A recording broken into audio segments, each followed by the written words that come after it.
امام بخاري رحمه الله د زیارت هغه ډېره قدیمه دروازه ده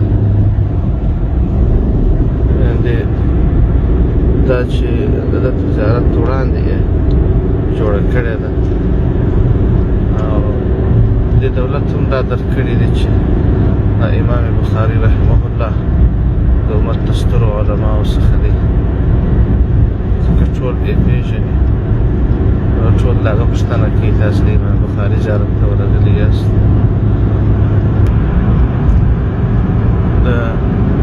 د امام بخاري رحمه الله زیارت وړاندې شنې مځکې دي د کشت و کروندې ډېرې پراخې او دلته یخ وي ډېر دی شدید یخ دی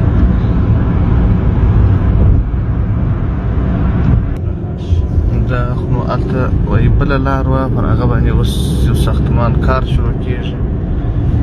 دوی هم کوشش کوي چې ډېر ځایونه ورته جوړ کړي پراخ ځایونه ته د موټرانو ډېر بیروبار دي نو د ټولې دنیا څخه خلک راځي د زیارت ته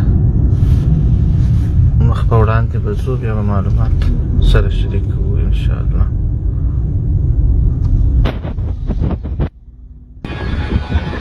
هغه لیرې چې ښکارېږي دا د امام بخاري رحمه الله زیارت علیکم السلام دا نو د امام بخاري رحمه الله زیارت ته نږدې رالو دلته دوی خپله داخلي خلک چې د هغو څه ټکیس نه غواړي خو د دغه څخه ټکیس غواړي کوم کسان چې اجنبیان وي او دلته تلاشي هم کوي نو د ده مبارک په اړه به انشاءالله وروسته معلومات سره شریکو انشاءالله دا زیارت د ابو عبدالله محمد ابن اسماعیل بخاري رحمه الله بخښه دوی دا خبرې ځکه تکرار سي چې دلته د تلاشي ځای ټکیس اخیستلو ځای خلک یو عکس واخله بل وایي معلومات درکوم حال دا چې د دې معلوماتونه ټوله روایتي دي دقیق نه دي دغه ستر شیخ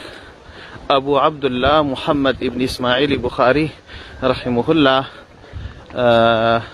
اصلا په بخارا کې اوسېدی د بخارا څخه راغلی دی سمرقند ته نږدې په 20 کیلومترۍ کې یوه قریه ده په دې قریه کې اوسېدلی دی او دلې وفات شوی دی وجه هم دا ښودلې ده چې امام بخاري رحمه الله د خپل وخت د بخارا د حاکم څخه په تکلیف سو دې ته اړ سو چې علما چې د خپل ښار پرېږدي ټول عمر واک او قدرت تو باچهي دا د دې سبب جوړ شوی دی چې علما د خپلو رایو د خپلو فیصلو مطابق جوړ کړي خو حقاني علما هیڅکله واکمنان او باچهان ته نه نږدې شوي دي نه نږدې کېږي نه د دوی د رایو او ګټو تضمین کوي د هغو دپاره یو معیار شته ډېر وختونه داسې چې باچهان د علماو څخه یو څه غواړي او علما کله چوپ پاتې دي ته څه نشي ویلی اما په حقیقت کې که چیرې علما هغه فتوا ورکړي چې هغه حقیقت ته بیا دوی نه مني نو داسې وخت کله ناکله باچهان پیش شوي دي نو اوس راځو امام محمد ابن اسماعیل بخاري رحمه الله د کتاب صحیح البخاري دا په احادیثو کې هغه اول هغه صحیح ترین کتاب دی د کتاب هغه کتاب دی چې په ټوله دنیا کې اهل سنه والجماعه بالاتفاق د کتاب پر فضیلت قائل دی یعنی دا چې دا د ټول اهل سنه والجماعه د ټول مذاهبو په اتفاق مذاهب اربعه ټول په دې عقیده دي چې د کتاب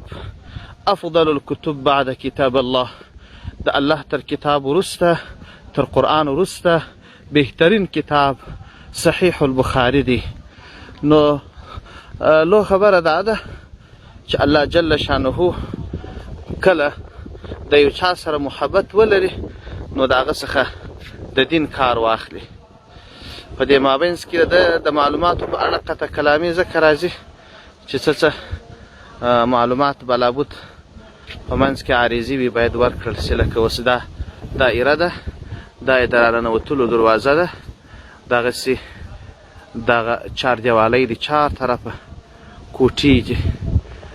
دا یې بل مخامخ دروازه ده، دا نورې کوټې دي. راځي راځي راځي راځي راځي او دا خپله د مبارک زیارت دی چې نږدې به هم ورسو. او دا هم نورې کوټې دي چار طرفه، دا مخامخ بله دروازه ده. بیا راځه راځه راځه راځه راځه دا هغه د راننوتلو دروازه ده. وعلى كل الحال په هر صورت داسې نو عجیب خلک دلته راځي. نو د الله سره د محبت ستره علامه دا ده چې الله جل شانه په خپل خدمت کې ولګي. څومره محدثین و فقها براغلي، تر ټولو الله جل شانه د لوړې درجې کتاب د ده کتاب منلی دی. نو لهذا چې کله د یو چا سره اخلاص وي، د الله سره محبت وي، هغه اندازه الله جل شانه محبت ورسره کوي، هغومره مقبولیت ورکوي.